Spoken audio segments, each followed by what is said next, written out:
el día de hoy. Gracias por estar aquí para esta presentación de dengue. Es una plática que ya se tenía programada. Lamentablemente por muchas circunstancias no se pudo dar el día de la programación, pero es un tema prioritario que nos ocupa y que tenemos que estar conscientes de lo que nos está rodeando en nuestro medio.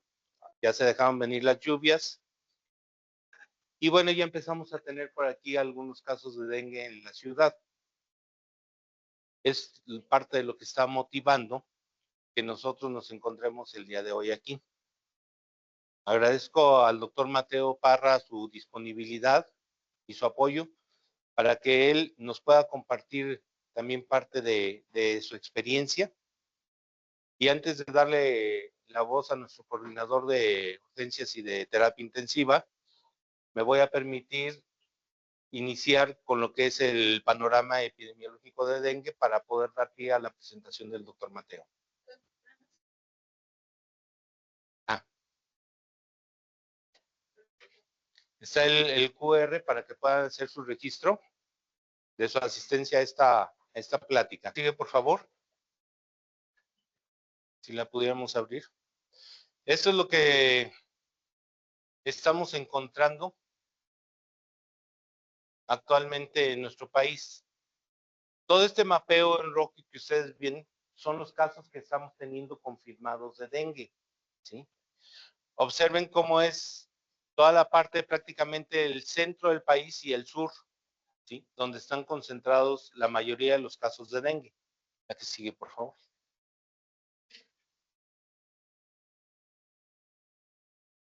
Antes, creo que te brincaste muchas.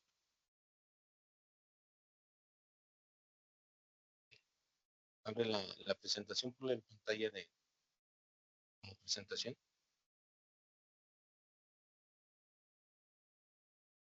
Bueno, esos cuadritos naranjas que ven, que son muy poquitos, corresponden al serotipo 1 de dengue virus.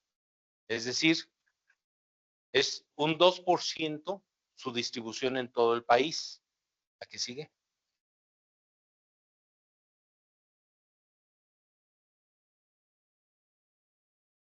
Aquí vemos en amarillo lo que corresponde al serotipo 2, que también vendría siendo un 2%. Y vean ustedes la distribución que tiene. ¿A qué sigue? Sin embargo, el dengue virus tipo 3 es el que nos está causando el problema en todo el país. Vean cómo está distribuido todo en lo que es el centro y el sur, ¿sí? Y esto, pues, prácticamente es el 80% de su distribución. La que sigue, por favor. Perdón, es el 94% del dengue virus tipo 3. Y estos cuadritos blancos corresponden al serotipo 4, ¿sí? Un 2%. Sí. Actualmente en nuestro medio está circulando es 3, que ya también el año pasado había estado circulando. El año pasado tuvimos circulación de 2, 3, y a los alrededores de aquí del estado también estaba el 4. Entonces tenemos el riesgo de infección de ese serotipo. Incluso por ahí se mencionaba que responden el virus tipo 4, ¿sí? Aquí estamos viendo un corte hacia la semana 21, porque esa es la semana 21, que es la información que ya se recopiló a nivel nacional y que ya tenemos analizada, ¿sí? Pueden ver el comparativo de dengue virus, de dengue no grave, de la semana, de esa misma semana 21. En el 2024 había 7,169 casos. En esta semana hay menos de dengue no grave con 1,685. De dengue con signos de alarma hubo 6,521 en esta misma semana del año pasado. En este año estamos en 1,855. Dengue grave 448. En este año tenemos 152, ¿sí? Y para un total de confirmados, el año pasado teníamos 14,138. En este año llevamos 3,692. Las defunciones han sido un poco menos, ¿sí? 26 que tuvimos el año pasado, en esta semana fue 18. Sin embargo, la tasa de letalidad es mayor en este año. ¿Sí? La letalidad del año pasado fue de 0.37, ahora estamos en 0.90. Y vean ustedes cómo se está comportando la curva de casos entre el 2024 y 2025. Aparentemente es un poco menor. El 60% de los casos confirmados corresponden a Jalisco.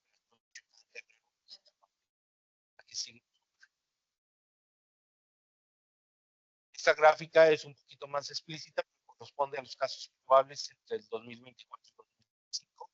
Vean ustedes la diferencia, la línea verde corresponde al 2024, la roja es la del 2025, y vean cómo la cantidad de casos es un poquito menor. La que sigue, por favor. Pero vean ustedes cómo se encuentra la distribución de los serotipos de dengue. En Guanajuato tenemos el 1, el 3 y 4. ¿Sí?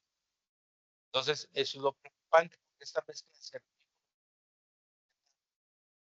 casos de dengue, incluso con un solo serotipo podemos tener dengue grave. ¿Sí? Los que están en rojo son los que tienen la incidencia más alta de casos. Guanajuato tiene dos, el del serotipo 1, dos casos del serotipo 1, 15 del serotipo 3, ¿sí? Un total de 17 casos presentes hasta este reporte, en cuanto a los confirmados. ¿Sigue? Y esta es la incidencia por género. El 47% corresponde a los hombres, el 53% a las mujeres. ¿Sí? En lo que es dengue no grave. Y lo que es dengue grave, pues se está comportando más o menos igual, tanto con signos de alarma como con dengue grave. ¿Sí? Es el canal endémico de dengue para que vean cómo están los casos. Ya salieron la línea punteadita, no sé si la alcancen.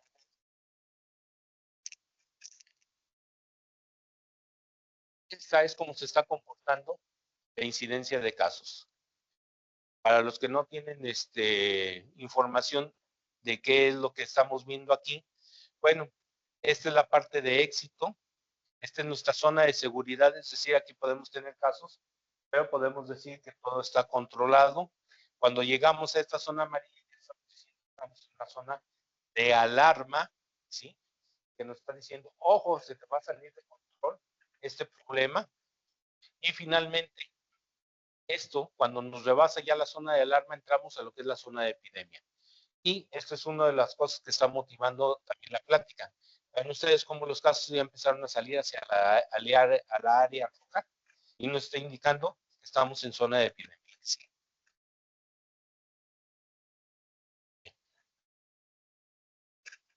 Hasta aquí sería realmente mi participación. Comentarles que hasta ahorita, hasta la semana 2, nosotros tenemos en León la pequeña cantidad de 112 casos probables y ya llevamos 14 casos confirmados en la ciudad. Entonces esto para nosotros representa un brote de dengue. ¿Sí? Y es lo que está motivando la plática. Por lo tanto, nosotros, los servicios de urgencia, que no son nuestros servicios de choque, es donde tenemos que parar las antenitas para todo paciente que, de acuerdo a la clasificación que nos va a dar el doctor Mateo, nos llegue, podemos estadificarlo adecuadamente y saber si es un paciente que se puede ir de vigilancia a su casa, se tiene que utilizar. Estamos siendo muy observados desde el año pasado sobre el actuar que tengamos en nuestros servicios de urgencias.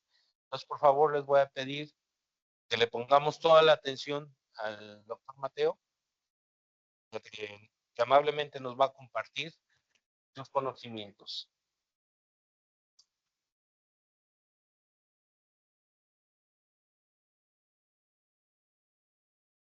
Uh -huh.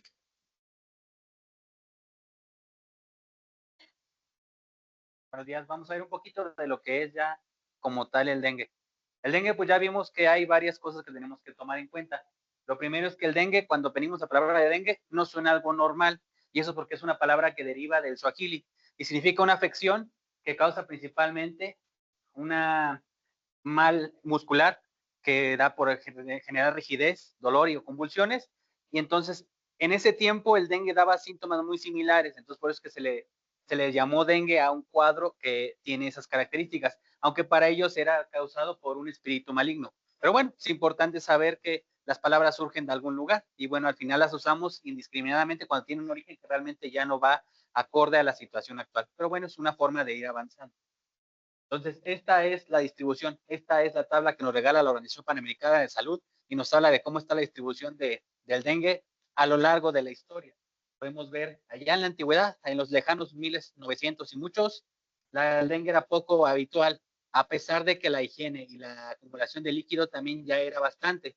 Pero a lo largo del tiempo hemos visto que de repente el 2024 nos hemos visto rebasados más allá del triple del límite de los casos de dengue de todo el año de lo que hemos visto hasta ahora. ¿Por qué? No hay una razón tan evidente, pero mucho se atribuye a algunas razones. La primera de ellas es que los casos fueron muchos, de entre ellos la mortalidad por esos casos y las muertes fueron muchas, y de entre ellos nosotros fuimos de los países, hablando de América, de los que tuvimos más riesgo. Aquí podemos ver a México con Argentina, de los que principalmente tenían la carga de los pacientes que fueron infectados por dengue. Entonces, esto es importante porque entonces México es un país puntero dentro de Sudamérica, bueno, de centro, norte y América del Sur en cuanto a los casos de dengue. Entonces, esto es algo que tomar en cuenta porque va de la mano con lo que nos mencionaba el doctor Alvarado.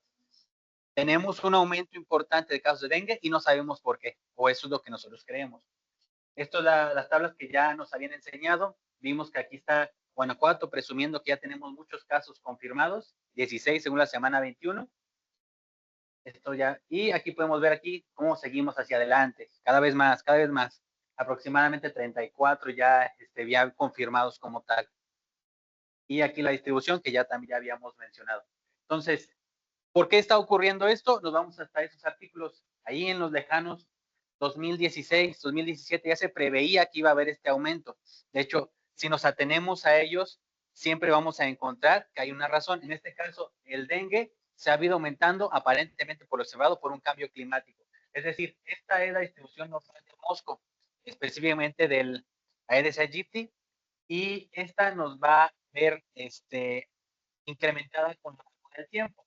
Se espera que en este incremento para el 2050 todavía haya incremento incluso mayor. ¿Sí? Estas son las tablas que se esperan para la distribución del 2050. Entonces, si se han fijado en estas tablas, cada vez ha habido más coloraciones rojas, que es donde está la distribución de estos moscos, y se espera que para 50 años la distribución sea mayor y obviamente los casos se lleguen incluso a duplicar. Esto es a tomar en cuenta porque esto va de la mano con los cambios climáticos. Ya sabemos que el mosco en lugares fríos no está porque les da frío y se mueren. Pero en lugares calurosos, ahí sí les gusta estar. Y si además eso agregamos humedad, es un punto mayor para el crecimiento y desarrollo de las larvas y por ende del mosquito. Y si además no tenemos la higiene de hacer medidas de protección, eso incrementa más el riesgo de que nosotros tengamos el mosco y por ende que nos contagiemos de alguna de estas enfermedades. Con el paso del tiempo, la mayoría de las personas, casi todas hemos tenido algún tipo de dengue. Sin embargo, puede ser que ni siquiera hayamos tenido síntomas. El riesgo es con que te dé uno de los serotipos que son más graves o que tu cuerpo no esté adecuado para recibir la infección. Este es el agente causal. Este agente causal es un virus, es un Flaviviridae, de los cuales significa que necesita forzosamente estar dentro de otro organismo para desarrollarse. En este caso, estos son los tipos más comunes que hay, los tipo 4 que están determinados por su proteína de envoltura. Eso nos va a determinar a nosotros el tipo. No por ende la virulencia, pero sí el tipo como tal. Ahora, de estos, este esquema que es el más conocido, salió de alguien que estaba buscando una vacuna, buscando algo de cómo detectar directamente el dengue de una forma más oportuna. Bueno, igual como siempre, ya saben, si aquí está el código QR, si ven que hay un artículo o algo que dice ahí, apuntarle con el teléfono les va a llevar al artículo para que tengan también la información. Entonces, también entonces podemos ver que el dengue está muy distribuido a lo largo del tiempo, pero siempre nos hemos preguntado, ¿solamente 4 virus o hay más? Esto es porque hay algunas dudas ahí.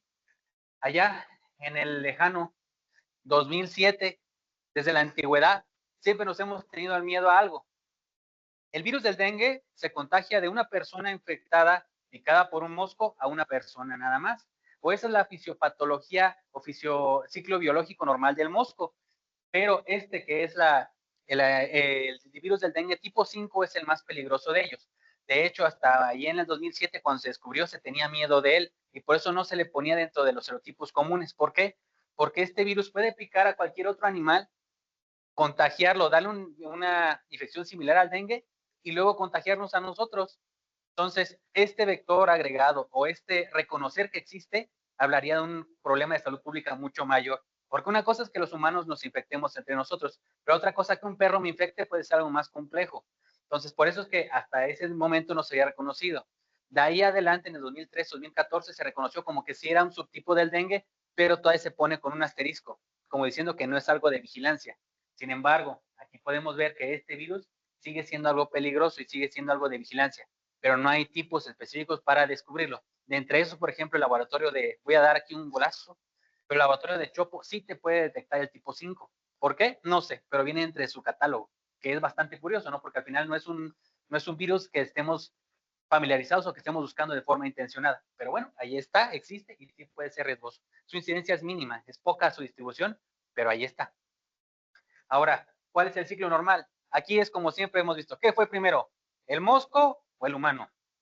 ¿El humano con su virus o el mosco que de repente se le apareció el bicho adentro? Es igualito. Es complicado determinar cuál es primero, porque podemos pensar, ok, ya tuve el dengue, se me quitó y el mosco que vive conmigo debería de no estar infectado, ¿sí? Pero algunas personas llegan a tener el virus de forma inerte o pedazos y puede después desarrollarse. Entonces, para un ciclo normal siempre se cree que lo primero es que el mosco tiene que forzosamente inocular a una persona infectada. Y ya con esa persona infectada, el mosco va a desarrollar la infección dentro de sí mismo y va a contagiar a muchas personas. Recuerden que un mosco no pica una sola vez en la noche, puede picar siempre que tenga hambre. ¿Que ¿Cuántas veces tiene hambre? Pues es muy variable, pero puede picar tanto unas 10, 15 veces por la noche. Y en el caso de la Egypti, es muy traicionero porque también pica en la mañana. Entonces puede picar en cualquier momento del día y puede picar muchas veces, y eso significa muchas personas infectadas. Ahora, ¿cuánto tiempo va a durar el bicho picador? Pues va a picosear durante por lo menos mínimo 6 meses.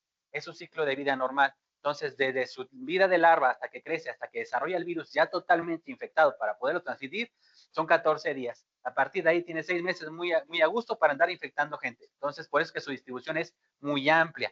Por eso se recomienda eliminarlo antes de tiempo. Si nosotros no cuidamos, incluso el huevo del mosquito puede durar incluso hasta 12 o 14 meses ahí a gusto hasta que encuentra un medio propicio para proliferar. Entonces sí es importante porque por ahí es donde nosotros podemos atacar y detener el ciclo. Ahora, ¿dónde más te puedes contagiar? Ciertamente lo más común es que te pique un bicho, pero nosotros estamos en un ambiente hospitalario. Significa que hay otras partes donde nos podemos contagiar. ¿Dónde nos podemos contagiar? Cuando transfundimos sangre. Sí se puede pasar el virus del dengue por la sangre, sí. Sobre todo si está en unas fases de pródromos donde no se detecta, sí puede transfundir sangre a una persona y esa persona a los 7 o 14 días ya desarrollar síntomas graves. ¿Sí? Es algo a tomar en cuenta porque no se hace detección del virus del dengue de forma rutinaria en los bancos de sangre. ¿Qué más? Bueno, hay pocos casos reportados, pero sí existe de que el contacto sexual sí puede transmitir el dengue, principalmente el virus tipo 3. Entonces, tener cuidado con quién te acuestas también es importante. O el contacto de fluidos raros, ¿sí? También no tienen que ser solamente contacto sexual directo. ¿Qué más? Bueno, una madre sí puede mandar el virus a su feto también. También causa problemas como prematurez, bajo peso al nacer, entonces que debemos de tomar en cuenta. O en algunos casos incluso malformaciones genéticas. De ahí mismo es donde se desarrollan algunas otras variantes como el virus del Zika o el chikungunya que también causan malformaciones. ¿Qué más puede llevarnos a nosotros el problema del dengue? Bueno, tenemos un lactario, ¿no? ¿Cuándo les hacemos prueba del dengue a las mamás? Nunca, porque no es de forma habitual. Pero al pasar la leche materna sí tiene el riesgo de pasarle también la infección por el virus del dengue. También es poca cantidad, pero también llega a pasar. Entonces, aquí hay discrepancia entre, bueno, ok, supongamos que la mamá tiene dengue. ¿Puede amamantar o no puede amamantar? Es algo que tenemos que tomar en cuenta. Tenemos que valorar el costo-beneficio y obviamente la fase en la que está la madre. Entonces, tenemos otras vertientes que nos pueden contagiar en el hospital, en nuestro hogar, que no solamente se trata de que el mosco nos picotee y ya. Tenemos otras formas que nos pueden a nosotros conllevar a un riesgo y que todos debemos de tomar en cuenta, porque también cuando veamos a los pacientes tenemos que saber qué les vamos a decir. Si nos dicen, oiga, estoy embarazada, ¿voy a estar bien? Bueno, es una decir, no lo sé. Bueno, estoy lactando, ¿está bien? No lo sé. ¿Me van a pasar sangre? ¿No me va a pasar nada? No lo sabemos. O sea, todas las vertientes pueden ocurrir. Ahora, ¿cómo funciona el que te pique un mosquito y te infectes? Bueno, te pica el mosco, se ve que está muy sabroso, busca un vasito sanguíneo con mayor habilidad que a veces una enfermera y picotea una venita. La saliva del mosco conlleva dentro el pequeño virus del dengue y se lo pasa a la circulación. Cuando llega ese pequeño virus, llega principalmente a los glóbulos blancos, los infecta, se replica, los revienta y pasan a la circulación nuevamente. Y ese ciclo se empieza a repetir. ¿Cómo se traduce eso directamente en una persona? Como fiebre. ¿Y cómo se traduce laboratorialmente? Con leucopenia, porque las está destruyendo, ¿sale? Esas son las fases iniciales. Posteriormente, cuando ya se empieza a invadir, tiene algunas otras vertientes que van a causar daño sistémico. Para pasar a eso y ver los signos, lo primero que tenemos de tomar en cuenta es que es una definición operacional. Es decir, todas las enfermedades que tenemos en México tienen una forma no totalmente específica, pero sí clásica de presentación. Cuando nosotros vamos a hablar del dengue, vamos a hablar principalmente primero de casos probables. Casos probables porque nosotros en urgencias, de cuando llega de primera vez, no podemos diagnosticar dengue a nadie. Todos van a ser casos probables. Pero por tanto, tenemos que identificar primeramente los signos de un caso probable.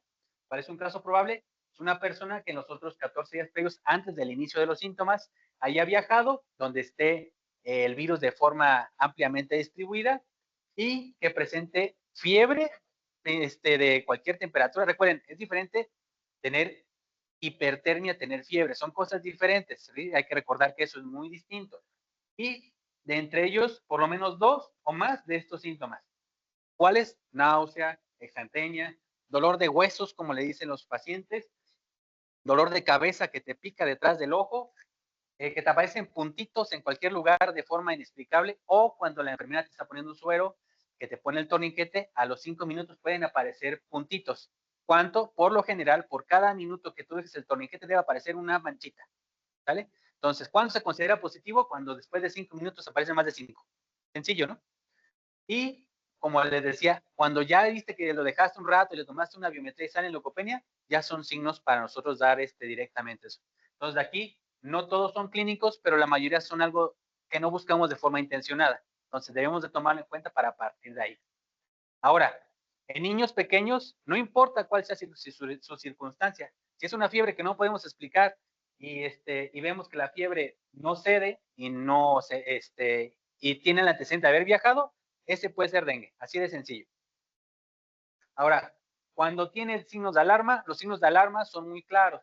Dolor de panza que no se le quita, que vomita y no se detiene, que empieza con los piecitos edematizados, las manos, o que empieza con que no puede respirar bien y al auscultarlo tiene estertores, que vemos que, bueno, como cualquiera de ustedes, cansado, que además ustedes al palparlo sienten el borde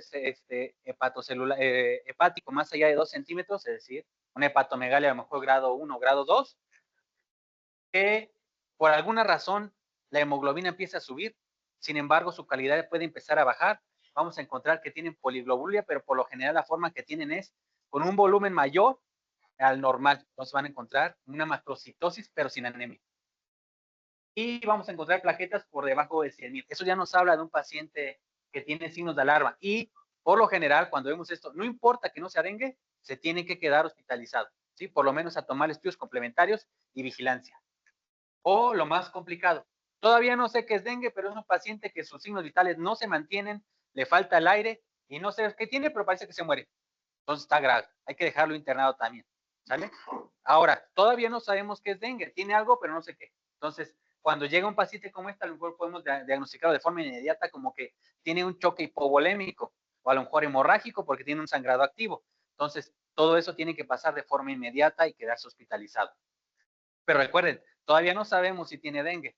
Para hacerlo, la única forma de hacerlo es pidiéndole a los laboratorios ya aprobados por el Centro de Enfermedades, de Distribución Epidemiológica, en los laboratorios autorizados.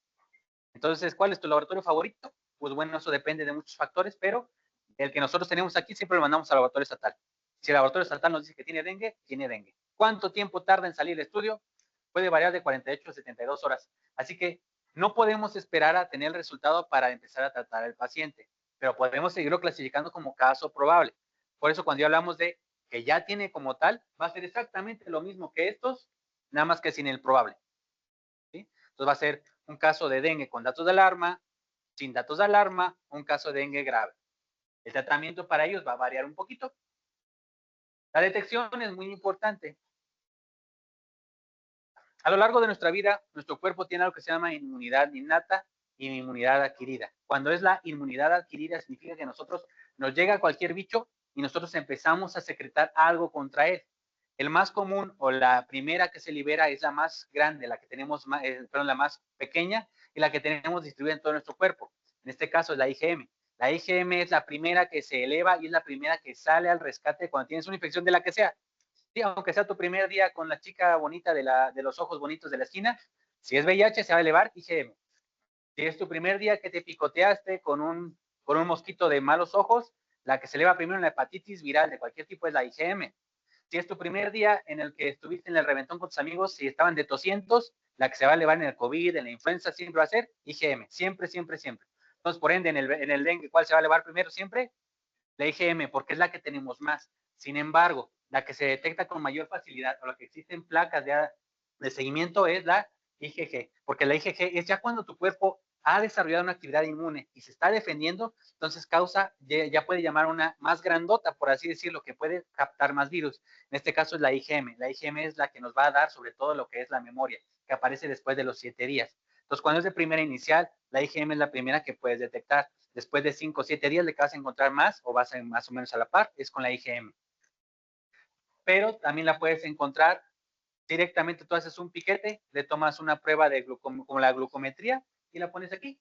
Y ya directamente puedes detectar si estás teniendo la parte de infección de prima infección, si ya estás avanzando en una fase más avanzada de la enfermedad o si ya estás haciendo memoria, porque también es importante. Cuando te da una vez el serotipo del dengue, tu cuerpo queda no como tal, no inmunizado como tal, pero difícilmente va a volver a pegar ese tipo de dengue. Y te va a dar a veces una inmunidad cruzada con dengue, entre los mismos dengues. Puede darte el dengue tipo 1, y a lo mejor no te va a volver a dar, pero te puede dar 2, 3, 4 o incluso el 5. Pero el 1 ya no. ¿Cuál es más peligroso? Varía dependiendo del huésped. Puede ser que te dé una que te da a ti un pequeño dolor de cabeza y fiebre, a otra persona lo puede matar, ¿sí? Porque depende de muchos factores. Entonces, cuando ya diagnosticaste que sí tienes dengue, porque el laboratorio te dice que sí tenías, es lo que nosotros entonces vamos a pensar que vamos a hacer. Si es un paciente que no tiene signos de alarma, pues le dices que se vaya a su casa, que se encierre, que tome mucha agua, y si tiene fiebre, pues quítesela y ya. Si ves que como que tiene signos de alarma, ya es mandarlo a un segundo nivel o tercer nivel, o en el caso de nosotros dejar en observación. En los pacientes que ya vienen más graves, es una indicación para ingresar incluso a terapia intensiva. Ahora, estas son las fases de la enfermedad. La fase de incubación es la más peligrosa porque te da desde 3 a 10 días, es decir, no sabes que la tienes, pero estás infectado de algo. Te sientes mal, puedes no tener incluso síntomas hasta después del 10 días. Entonces, después de esos 10 días que ya estás incluso en esa fase de incubación, empieza la fase febril. Entonces, es notorio que tienes fiebre y ya puedes confundirlo con cualquier enfermedad que te cause un cuadro febril. Puedes sentir que son unos moquitos, entonces ya fuiste con el médico y te dio pues clorfenamina y paracetamol porque pues te veías mocoso. Puede ser que de repente tuviste un poquito de popó aguada y dices, tengo diarrea y fiebre, gastroenteritis, ahí les va, ¿sí? Entonces, son cuadros inespecíficos. Lo importante es primero enseñarle al paciente a reconocer sus síntomas. Cuando nos preocupa o lo más peligroso es cuando empieza la fase crítica, que puede aparecer de entre los 3 a los incluso 10 días de que ya tienes la primera infección, que ya empezaste con fiebre. Esa es la parte en la que tu cuerpo incluso puede depletarse o que caer en estado de choque o obviamente morir. Y al final, la fase más bonita es ya cuando después de 7 a 10 días ya empiezas a recuperar, ya estás más feliz, guapachoso, se te desaparecen las manchas, ya te quieres apreciar, entonces ya estás un poco mejor, te estás recuperando, pero no significa que no tengas el virus dentro, simplemente su replicación es menor y tu cuerpo ha combatido los síntomas sin dificultad, pero todavía lo podrías llegar a transmitir si un mosquito te viera sabroso. Ahora, la guía de la OPS te da una herramienta muy simple. Directamente en su página oficial te da esto, que se ve así sin chiste, pero cuando tú le das en continuar, inmediatamente te va pidiendo síntomas, te va pidiendo signos, te va pidiendo días de evolución y te va guiando al diagnóstico del dengue que tiene tu paciente. Entonces, tampoco es fácil para una persona decir tiene dengue porque así me lo imaginé. Sin embargo, si como que tienes alguna duda, la OPS te regala una guía en la que puedes tú ir dándole seguimiento sin problema. Como les digo, igual aquí está, por si la quieren después descargar, para que ustedes la puedan usar. Se utiliza, es un PDF que tiene los vínculos ya agregados, entonces directamente lo pueden usar sin internet o lo pueden usar rápidamente su guía.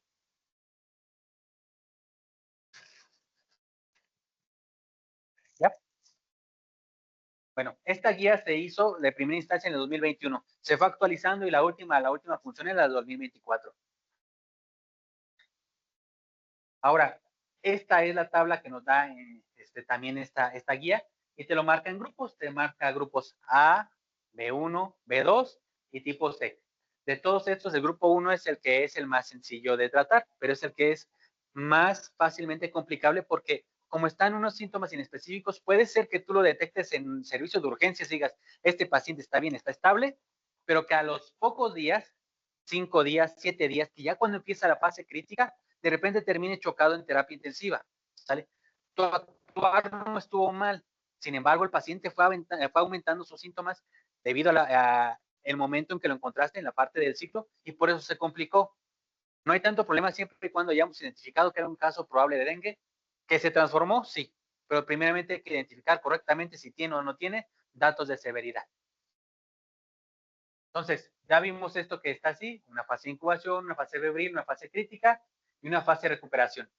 Esto se basa en que cuando tu cuerpo empieza a destruirse, empieza a causar problemas inflamatorios, empieza a acumularse el líquido y por ende el líquido se empieza a fugar y pues esas personas se empiezan a chocar. Esto nos da 3 fases de tratamiento. Hidratación, recuperar lo que esté perdiendo y luego ya evitar la sobrecarga. En urgencias, ¿a quién le suena esto? ¿Dónde han visto esto?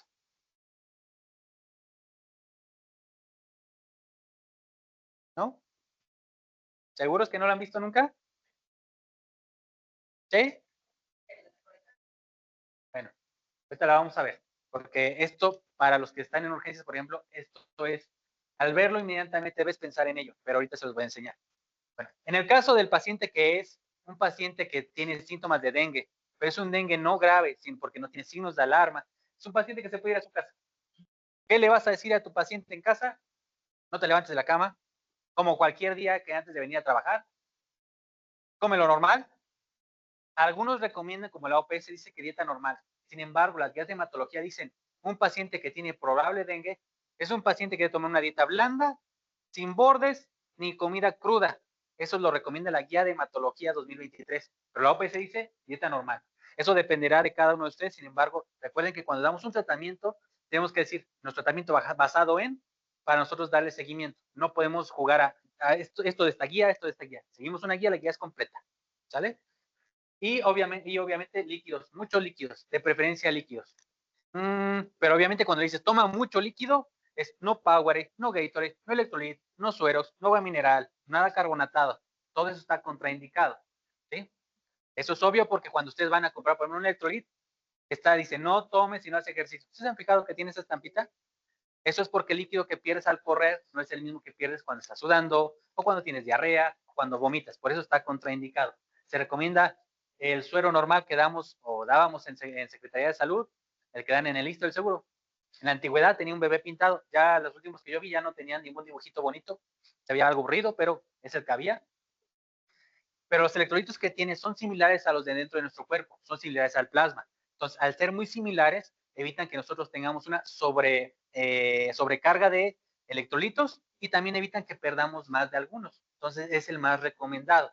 También en las farmacias lo venden como un suero para hidratación completa, ¿sale? Y no son marcas comerciales. Hay que educar a los padres. Como ya dijimos que llegó a urgencias y no le vimos signos de alarma, lo que hay que enseñar al paciente es, Bueno, ahorita está bien, pero cuando se vaya a su casa necesito que revise que no le aparezcan manchas, que no empiece a vomitar, que no le duela su panza y no se le quite, ¿sí? Son signos que debemos nosotros identificar. Y obviamente hay que bajar la fiebre principalmente con medios físicos, de preferencia agua tibia en el caso de los niños o a temperatura ambiente, o agua un poco más fría en el caso de los adultos. Cuando esto no funciona, entonces ya puedes iniciar con el tratamiento farmacológico. Este es el tratamiento farmacológico que sugiere la OPS, o la Organización Mundial de la Salud. A los niños hay que darles acetaminofén o metamizol. Esto es algo complejo porque, bueno, en el caso de lo que es el paracetamol de 10 a 15 cada 6 u 8 horas, el indicado. En el caso de los adultos, 500 a 1 gramo cada 8 es el indicado. Pero esto es lo que dice la Organización Mundial de la Salud, o lo que viene en la guía que incluso acaban ustedes de revisar. Pero también dice no dar dipirona en casos de dengue, porque tiene un componente que es muy similar a un AINE y causa una trombocitopenia y causa que el paciente empeore. Entonces, es importante porque, déjeme ver, no. Hace un año hubo una ponencia nacional sobre el dengue y estábamos el doctor Díaz, el doctor Vázquez Cantero y yo jugando con el ponente porque él estaba leyendo una guía, pero las recomendaciones que daba eran contradictorias a lo que dice la Organización Panamericana de Salud y lo que dicen las organizaciones. Entonces, cuando seguimos una guía, a veces olvidamos de que hay que revisar bien el contenido que tiene. Entonces, ¿se acuerdan qué es el metamizol? ¿De qué está hecho? Vamos a ver. Compañero de allá, al fondo. ¿Te acuerdas de qué del metamizol qué es? Así tal cual.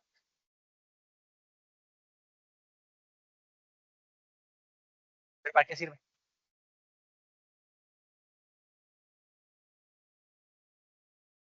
¿Mm?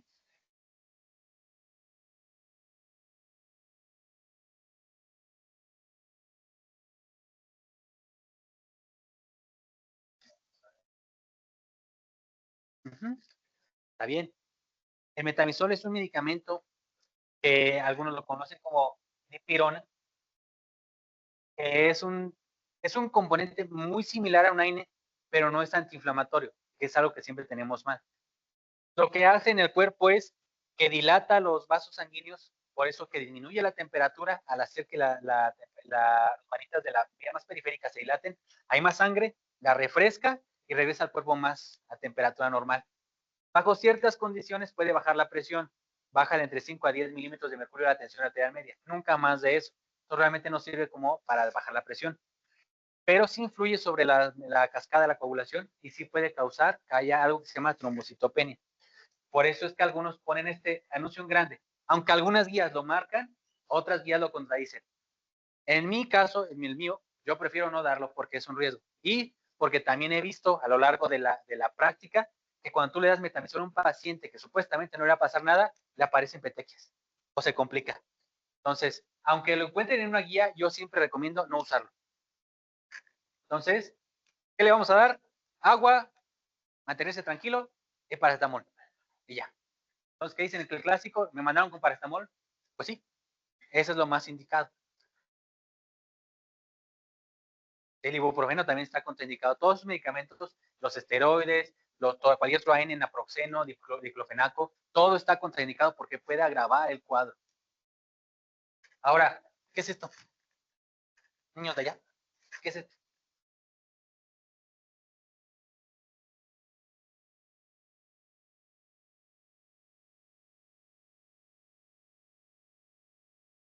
¿Ya le suena? Es la cascada de la reanimación. Es el famoso escala del protocolo Rose. ¿Sí? Que es cuando un paciente está depletado, hay que darle líquido, mucho líquido, después que se optimiza y después hay que desescalarlo o evacuar el que esté de más. Esto es exactamente lo mismo que se hace con un paciente con dengue. Es un paciente que se ataca con un choque hipovolémico. Lo que vamos a hacer es tratarlo de forma adecuada. O sea, eso es lo primero que tenemos que hacer en el servicio de urgencias. En cualquiera, lo primero, lo más importante es la hidratación. Ya que está bien hidratado, hay que mantener los líquidos a un ritmo constante y después sacarle el que está de más. Suena fácil, pero no lo es porque las complicaciones son muy grandes. Este es el tratamiento que nos dan a nosotros cuando llega a terapia intensiva. Esta, junto con las guías europeas de líquidos, nos dicen cómo reanimar un paciente. No hay más. ¿Sí? Sin embargo, vamos a encontrar que en el caso de la guía de la OPS te dice, si el paciente viene chocado con dengue, tú ponle de 10 mililitros a 15 mililitros por kilo para la primera hora. Y si no revierte, ponle otro bolo de 7 a 10 mililitros. Y si no revierte, otro bolo de 5 a 7 mililitros. Eso viene en la guía de la OPS. No estoy diciendo que la guía esté mal. Sin embargo, hay que individualizar. Cualquiera de estas guías que son más nuevas o que están turnadas para casos específicos te dicen nunca pasar más allá del primer bolo. El primer bolo que tiene que ser de 3 a 5 mililitros. Si ves que no responde, hay que cambiar la táctica, ¿sí? Porque encharcar a un paciente tampoco es el buen fin. Ahorita vamos a ver las complicaciones más graves que causa el hacer esta actuar. Pero sí es importante dar el líquido. En el caso de los niños, el plan de hidratación A o B puede ser suficiente para ayudarlos a contrarrestar las medidas, los efectos causados por el dengue. Ahora, ¿cuándo hay que transfundir un paciente? De sangre, de preferencia nunca, a menos que tenga un dato de sangrado activo. Eso es lo más importante. ¿Qué más nos dice? De esta guía de 2023 salió esto, los lineamientos para transfundir una persona con dengue. ¿Qué es lo que dicen? Plaquetas nunca si tienen más de 10,000 y plaquetas no a menos que esté sangrando y tenga menos de 20,000. Si no tiene estas circunstancias no sirve porque cada plaqueta que tú le pongas, cada plaqueta que le pongas se va a destruir, ¿sale? Y va a causar más que nada problemas, va a causar inflamación del vaso y subsecuente hepatomegalia. Entonces está contraindicado pasarles plaquetas de forma indiscriminada. ¿Por qué lo pongo aquí? Obviamente no aquí, pero en algún otro municipio de Guanajuato. Se les da por aventar a los pacientes a León y decirles, es que le falta sangre y le faltan plaquetas, mejor allá. Es que le falta eso, mejor allá. Pero los lineamientos son muy claros, ¿sí? Y esos no están hechos por una razón al azar. Eso es porque la fisiopatología de lo que es el dengue lo va a, se los va a, o sea, no va a haber mejoría si tú le empiezas a aventar cosas sin necesidad. Y como les decía, lo primero que hay que hacer es llegar al vasopresor. ¿Cuál es el vasopresor de elección? Cualquiera está bien. Sin embargo, si nos vamos a la mayoría de los estudios, el recomendado siempre es la vasopresina. ¿Sí? La vasopresina sería el mejor porque además va a simular la actividad fisiológica normal y le va a ayudar a evitar complicaciones a la larga. Entonces, en un paciente con dengue, lo recomendado siempre plenamente la vasopresina. Sin embargo, obviamente, supongo que aquí no, pero en cualquier otro hospital, el que tengas a la mano. Dijimos que aquí no, pero en cualquiera que sí les haga falta. La dosis puede variar, pero eso lo vamos viendo según el estado crítico del paciente. Ahora, ¿cómo sabes que tu paciente se va a complicar? ¿Cuál es lo más complicado de todo esto? Un niño. Un niño tiene fiebre y no sabes qué tiene. Entonces, lo primero que hay que hacer o lo que tienes que buscar para darle un seguimiento es buscar algún parámetro. Biometría hemática no te va a dar suficiente información. La trombocitopenia, a pesar de que va o no existir en todos los pacientes, no es el único parámetro que nos va a ayudar a saber si el paciente se va a complicar o no. El nivel de hemoglobina. Si la hemoglobina está o baja o está normal o está alta, no va a ser un factor predictor de la muerte. Un paciente con poca sangre puede complicarse de cualquier modo. La leucopenia es muy común porque va dentro de la fisiopatología normal y la destruye. Los glóbulos blancos tampoco nos va a dar a nosotros el pronóstico de la mortalidad. Las pruebas de funcionamiento hepático que también se deben pedir nos va a ayudar a conocer las complicaciones que van a ocurrir en un paciente con insuficiencia hepática, pero no nos va a dar a nosotros el pronóstico. En el caso de los niños, lo primero que hay que pedir, un lactato. El lactato es lo más necesario en un niño para buscar un pronóstico. Un lactato mayor a 2.7 en un niño nos habla de una mortalidad incrementada hasta un 30 o 40%. En el caso de un adulto, un lactato arriba de 4 nos habla de una mortalidad también incrementada de entre el 20 al 25%. Todos los demás parámetros nos van a hablar de que se puede complicar, pero no que se vaya a morir directamente. Y la otra, cuando se dan sus bolos de líquido y no funciona, inicias el vasopresor de forma inmediata, es un factor también de mayor mortalidad. ¿Sí? Esto fue lo que se descubrió en estos estudios y de ahí hacia adelante se ha visto que tienen amplia repercusión. Pero a lo mejor no quieres, no tienes formas tan fáciles de darle seguimiento a un dengue. O sea, fuera de las pruebas de insuficiencia hepática, fuera de la biometría hemática, muchas complicaciones no se van a poder detectar de forma inmediata. Ahora, algunos artículos como este que te dice qué buscar en los casos de que el paciente pueda llegar a complicarse. Aquí tenemos, por ejemplo, ¿qué tienes a la mano? El ultrasonido. En este caso, gracias a la implementación del ultrasonido en urgencias, esto lo podemos buscar de forma inmediata. Podemos buscar el edema de la vesícula biliar, que nos habla de la mortalidad del paciente, el derrame pleural, derrame pericárdico, serositis en algunos otros lugares, hepatomegalia, y esto nos va a ayudar a nosotros de forma inicial a saber si el paciente se va a complicar o no. Entonces, hay muchos métodos que todavía podemos explorar para llevar a cabo una buena exploración. Entonces, tenemos parámetros todavía que buscar. Ahora, ¿cómo sabemos que el paciente está bien o no? Pues cuando ya no está chocado, cuando el paciente habla, cuando el paciente ya no sangra, cuando los signos vitales se mantienen sin uso de vasopresor. Todo eso nos va a hablar de que el paciente está mejorando. Y obviamente, cuando hablamos de laboratorio, cuando los laboratorios se empiezan a aparecer de forma normal. ¿Cuánto tiempo tarda eso? Puede tardar entre 10 a 14 días en que ya aparezca de forma normal. Son lo que, por eso nosotros vamos a hacer estudios seriados para ver cómo va avanzando nuestro paciente.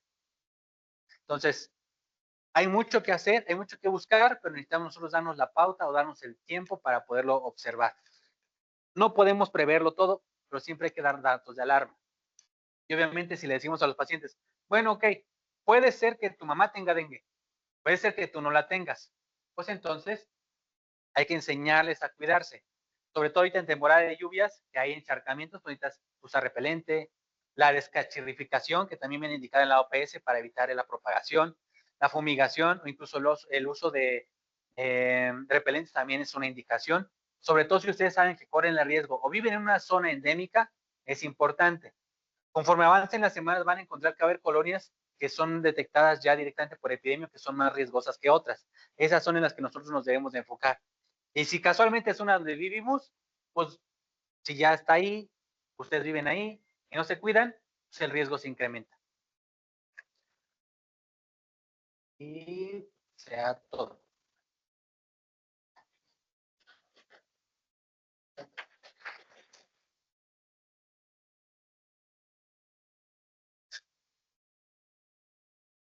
Agradecemos al doctor Parra su presentación. Creo que fue muy didáctica. No sé si tengan alguna duda, alguna pregunta. ¿Comentarios?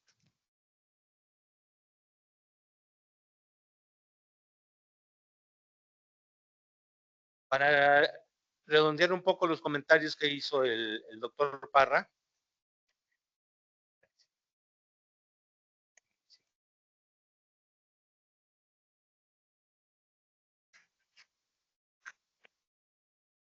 Recordarles que la OPS nos tiene marcadas varias guías que son las que tenemos que estar siguiendo. Ya nos comentaba el doctor Parra en forma general lo que tenemos que hacer cuando tenemos un paciente del grupo A. Recordemos que esos pacientes están clasificados en grupos A, B, B1 y C. Entonces, el grupo A son pacientes que no tienen signos de alarma. Y obviamente ya indicaron tolerar líquidos por vía oral, orinan al menos una vez cada 6 horas y no tienen enfermedades asociadas. Estos se van a su casa. Como ya estamos ahorita actualmente en brote, todos estos pacientes se van a muestrear nada más el 30%, ¿sí? No vamos a estar mostrando el 100% de los ambulatorios, pero sí les tenemos que hacer el estudio epidemiológico.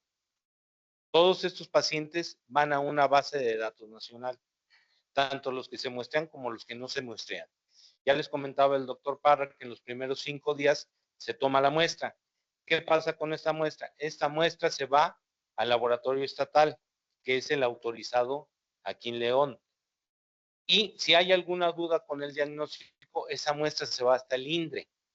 Y es donde corren una serie de paneles virales para verificar si es dengue, alguna variedad extra, o si hay algún otro tipo de virus que es el que nos está causando el problema. ¿Sí?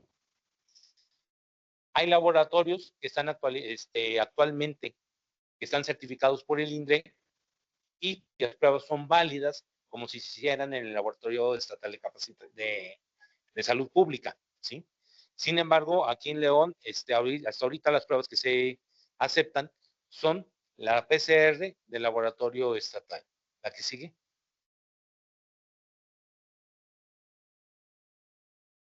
En el tratamiento, pues ya lo dio el doctor, la que sigue. Es la que sigue. Es lo de signos de alarma y en lo que yo me quiero enfocar es en el grupo B1. ¿Quiénes son los pacientes que van al grupo B1? Las pacientes que están embarazadas, los menores de 1 año, mayores de 65 años, pacientes con obesidad mórbida, hipertensión arterial, diabetes mellitus, asma, daño renal, enfermedad hemolítica, hepatopatía crónica, enfermedad ulceropéptica, o aquellos que están en tratamiento con anticoagulantes. Además, a aquellos pacientes que tienen un riesgo social, es decir, es un paciente que vive solo o lejos, no tiene medios de transporte, vive en extrema pobreza, tiene problemas para comunicarse. En el caso de la población pediátrica, aquellos que tienen un padecimiento hemato-oncológico, inmunosupresión VIH o tuberculosis. Ojo con estos pacientes, ¿sí? Estos pacientes van a tenerse que hospitalizar para vigilancia, ¿sí? Esto era una de las cosas que nos interesaba. Luego hay pacientes que nos llegan a los servicios con este tipo de problemas. No, parece que no tiene ninguna complicación, se va a su casa y son pacientes del grupo B1. Entonces, ojo. El grupo B2 ya son pacientes que están presentando algún dato de alarma, algún dato de complicación. Ojo, ¿sí? Tienen dolor abdominal, que ya nos comentaba el doctor Parra, vómitos, acumulación de líquidos, sangrado de mucosas, letargo, irritabilidad, hipotensión postural, hepatomegalia, aumento progresivo del hematocrito. ¿De qué nos habla esto? Pues de un dengue con signos de alarma. Es un paciente que se va a hospitalizar. Obviamente lo vamos a mostrar. Todo paciente que se hospitaliza se le va a tomar muestra al 100%. La que sigue. Sí. No me voy a meter ya con el manejo porque el manejo ya se lo dio el doctor Parra. ¿Sí? Y,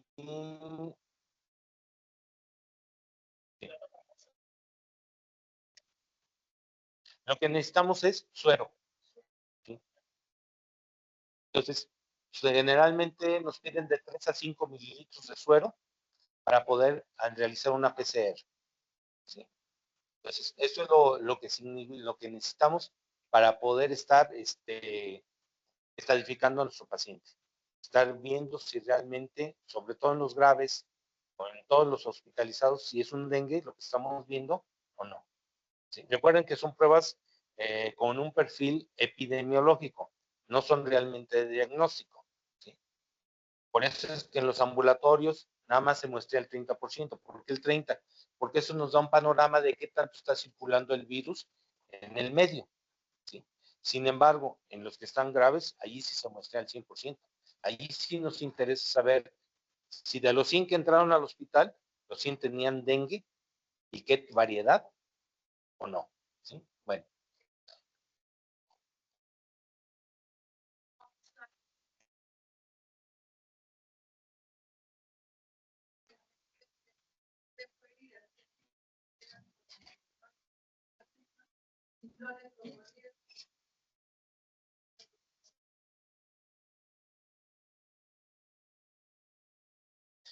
Por eso es en ambulatorios el 30%. Si no cayó en tu 30%, no le vas a tomar muestra. Si te llega al día siguiente, está en los 5 días, y resultó que ya evolucionó a un dengue con signos de alarma, pues es obvio que ese paciente lo vas a meter a observación, es obvio que le vas a tomar muestra hasta ese momento. Sin embargo, para ese momento tú ya hiciste el estudio epidemiológico y entonces en el estudio epidemiológico ya nada más cambiamos la clasificación. ¿Sí? Esto es el estudio epidemiológico que estamos llevando ahorita, la que sigue, donde los primeros datos son importantes para poder localizar al paciente, localizar su entorno y mandar las brigadas que van a hacer el bloqueo epidemiológico. Es decir, que van a buscar en ese cerco qué tanto mosco hay, qué tantos casos hay, qué acciones son las que hay que hacer, y lo que se detona es colocar, no nada más hacer fumigación espacial, que se le llama, sino también depositar abate, distribuir abate en todos los tinacos, en todos los recipientes de agua, para eliminar los huevecillos. Son parte de las acciones. La otra parte es descacharrización, como ya lo había comentado el doctor Parra. Es parte de lo que hacen estas brigadas de dengue, ¿sí? Ir a concientizar a las personas que viven en el área de los riesgos que estamos corriendo todos, ¿sí? En la plataforma nos dan una serie de enfermedades cuando cargamos y nos dicen todas las transmitidas por vector y a cuál le vamos a tirar. Obviamente estamos hablando de dengue, pues ya clasificamos allí si es un dengue no grave, dengue con signos de alarma o dengue grave. Por eso es muy importante también para nosotros el llenado del estudio epidemiológico, ¿sí? Esos siguen siendo datos epidemiológicos desde si salió o no de la ciudad y, dónde, y cómo se ha comportado nuestro paciente. La que sigue. La primera parte nos marca cuándo empezó y si tuvo fiebre o no y cuánto, ¿sí? Si nada más llenamos esta parte que dice fecha de inicio de la fiebre,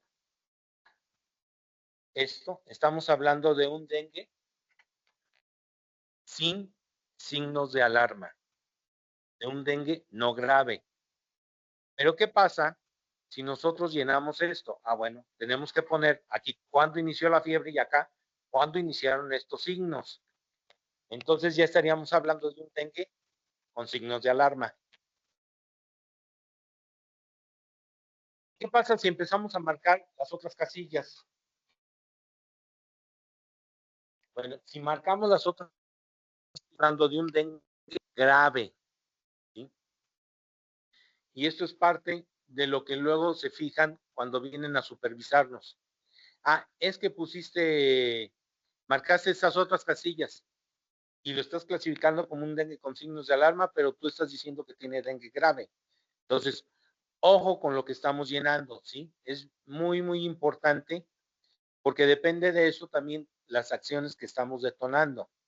No es nada más lo que hace la brigada de los compañeros en urgencias, ¿sí?